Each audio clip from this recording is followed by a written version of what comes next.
And one of the number one ways to expedite the process is inventory.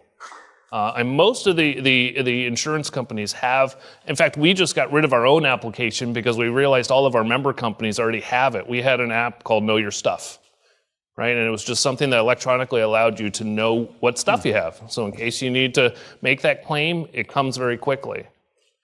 Unfortunately, not enough people do that. We don't, as humans, not just Americans, we don't want something bad to happen, and we don't believe it's going to happen to us. So we don't take that time to prepare. But if you do, you're going to be in a lot quicker, faster place in terms of claims management.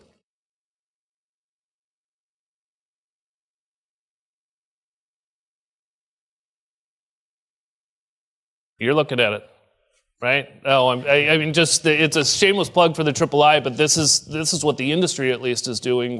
We're trying to have organizations like ourselves that are getting out and talking about this, educating people about what it means, preparing them. This is a very important issue, and it's insurance again, because humans don't want something bad to happen. They don't believe something bad will happen. They don't want to think about it.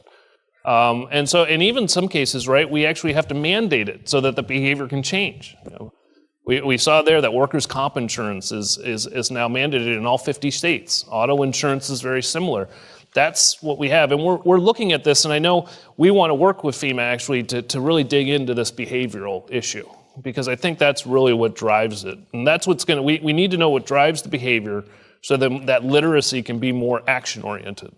So I think, we have organizations to come. We still have a problem and ways to go, but we're working at it. And I think I'm really excited about some of the messaging that is coming out of FEMA right now that's talking about insurance and how that can bridge the gap, how that promotes resilience, because it's true. You will mitigate your risks. You will be more resilient if you have that insurance. So you just got to get it, though.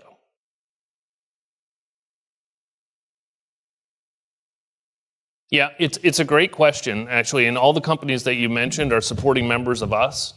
They're also supporting members of, you heard on the video, IBHS, the Institute for Building and Home Safety, right?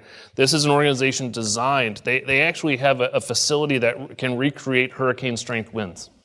And you saw in that video, they put houses in there to actually show what's going to happen in a hurricane if you don't have your roof tied down or if you don't have the right parts. The Institute for Highway Safety, right? The Insurance Institute for Highway Safety. That organization has fundamentally changed what our roads look like today versus 50 or 60 years ago. Because, and this is the organization that crashes the cars. Everybody knows that, right? You see those crashed cars and things like that. That is an insurance-based organization. Those are all the members that you talked about. Those are companies that are investing in those organizations to do it. Ours is meant to promote it. But what you also talked about, which I think is really interesting and neat, and I think the future of insurance is resilience and risk mitigation. People right now are looking for the best deal on insurance, right? And that's a good way to shop. Why not? Get something that stretches your dollar in the best way. But also insurers are more and more dedicated to helping you mitigate that risk. Helping make sure, again, you don't want the claim to happen. Right? That means something bad happened. That means you're going to have to rebuild and restart. Even though the claim is there, the money will be there for you when you have insurance, it's still a lot to go through. So more and more insurers and the customers want to figure out, how do I mitigate this risk? How do I become more resilient in my life, in my business, and other ways?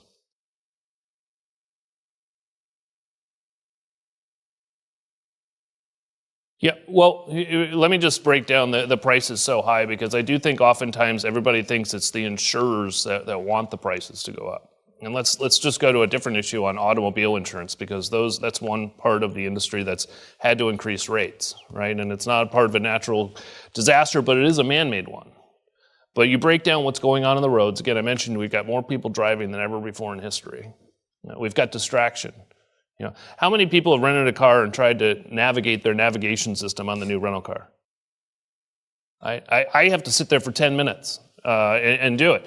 And there's actually a study out from the AAA that shows that the manufacturers aren't really testing that technology like they probably should be and making sure that it's safe. So you've got a distraction in your hand, oftentimes, right, with the phone. That's another area. And even in the car itself. The cost of a bumper in the last 3 years to fix and the labor behind it has doubled. You not only have more sensors to put in there, you got to have somebody that knows how to calibrate all of this. Right? You've got legalized drugs, you've got an opioid crisis. So all of those, as an actuary, as an underwriter, you have to take those into account because it's getting more expensive when you get into an accident. Not you personally, but whoever. We got a lot of accidents happening. So that's what's behind rate increases. And similarly, Americans, people love to live near water. And as we well know, the flooding frequency and severity is increasing. So we have more risk. You're living in riskier areas. And you made a very important point. Some people can't afford, oftentimes the flooding, you got to elevate or you got to move.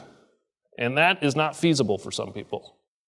But I would argue not all people, right? And so we do have to figure that out. How do we make sure that for those that it's not feasible for, how do we make sure that they're getting the support that they need? I can tell you it's not repaying an insurance claim 20 times over and getting them back into the same house. Well, I would argue that the rate your own is a fraction of the industry, right? And the profitability issue is still a question, right? Some of the largest insurers, household names insurers, have had to withdraw from the market because there is no profitability associated with it. So, again, when you have a disaster of this impact, so I can't speak specifically for individual marketings, but most of those that you see, that you hear about, that you see on network television are not those companies that we're talking about and probably don't have the marketing budgets at hand. And that means that we need to figure out how to bridge that gap too, right? How do we bridge that gap for those that can market, that those that want to get engaged in this issue, that those that want to provide insurance in this area can get more engaged?